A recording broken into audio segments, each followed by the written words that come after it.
Hello friends, இன்றைக்கி நம்ம சேனலில் சூப்பரான கேப்சிகம் ரைஸ் செய்யலாங்க. இதை லஞ்ச் பாக்ஸில் கொடுத்து விட்டிங்கன்னா கண்டிப்பாக மிச்சம் இல்லாமல் சாப்பிட்டு வந்துடுவாங்க. வாங்க எப்படி செய்யலாம்னு பார்க்கலாம். ஃபர்ஸ்ட் ஒரு பேனில் 3 டேபிள் ஸ்பூன் எண்ணெய் சேர்த்துக்கலாம். அதில் 1 டேபிள் ஸ்பூன் இடித்து வச்சுருக்க இஞ்சி பூண்டு சேர்த்துக்கலாம். இதை பச்சை வாசனை போகிற அளவுக்கு வதக்கிட்டு ஒரு வெங்காயத்தை இந்த மாதிரி ஸ்லைஸ் பண்ணி வச்சுருக்கோம், அதையும் சேர்த்துடலாம். இப்போ இந்த வெங்காயம் கலர் மாறுற அளவுக்கு வதக்கிக்கலாம். நெக்ஸ்ட் இது கூட 2 குடமிளகாயை இந்த மாதிரி தின் ஸ்லைசஸாக கட் பண்ணி வச்சுருக்கோம், அதையும் சேர்த்துடலாம். லோ ஃப்ளேமில் வச்சு ஒரு நிமிஷம் வதக்கிட்டு ஒரு தக்காளியை கட் பண்ணி சேர்த்துக்கலாம். குடமிளகா வதக்கும் போது லோ ஃப்ளேம்லேயே இருக்கட்டும். அதிகமாக வதங்கிட்டால் அது சொதன்னு ஆகிடும், அப்புறம் டேஸ்ட்டு நல்லா இருக்காது. அதனால் லோ ஃப்ளேம்லேயே வச்சு இந்த தக்காளி மசிற அளவுக்கு வதக்கிடலாம்.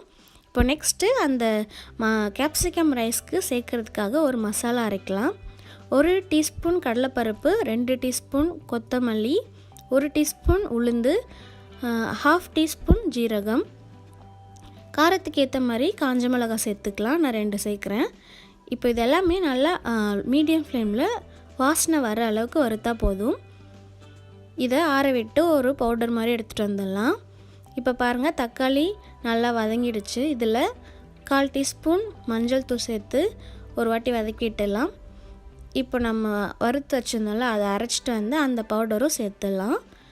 நல்லா வாசனையாக இருக்கும் இந்த பவுடர் சேர்க்கும்போது. லோ ஃப்ளேமில் வச்சு ஒரு 5 மினிட்ஸ் குக் பண்ணலாம்.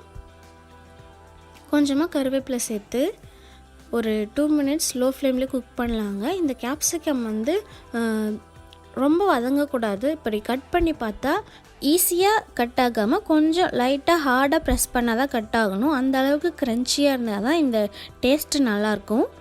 இப்போ இதெல்லாமே நல்லா வதங்கினதுக்கப்புறமா 1 கப் அளவுக்கு சாதம் சேர்த்துக்கலாம். நல்லா இந்த மசாலாவோட மிக்ஸ் பண்ணிக்கலாங்க. உப்புலாம் இருக்கான்னு பார்த்து செக் பண்ணிவிட்டு அட்ஜஸ்ட் பண்ணிக்கலாம். காரம் பத்தலைனா கூட கொஞ்சமாக மிளகாத்தூள் சேர்த்து அட்ஜஸ்ட் பண்ணிக்கலாங்க. உப்பு செக் பண்ணிவிட்டு கொஞ்சமாக சேர்த்து மிக்ஸ் பண்ணிக்கலாம். அவ்வளோதாங்க, சூப்பரான கேப்சிகம் ரைஸ் ரெடி ஆகிடுச்சு. ரொம்ப டேஸ்ட்டாக இருக்கும். லஞ்ச் பாக்ஸில் கொடுத்து விடும்போது நல்லா ஆற விட்டுட்டு லஞ்ச் பாக்ஸில் போட்டு கொடுத்தா அந்த க்ரன்ச்சினஸ் அப்படியே இருக்கும். பாருங்கள், எவ்வளோ சூப்பராக இருக்குது. நீங்களும் கண்டிப்பாக செஞ்சு பாருங்கள், உங்களுக்கு பிடிக்கும். செஞ்சு பார்த்துட்டு உங்களோட கமெண்ட் சொல்லுங்கள். வீடியோ பிடிச்சிருந்தால் லைக் பண்ணுங்கள். மறக்காமல் நம்ம சேனலுக்கு சப்ஸ்கிரைப் பண்ணிவிடுங்க. தேங்க்யூ.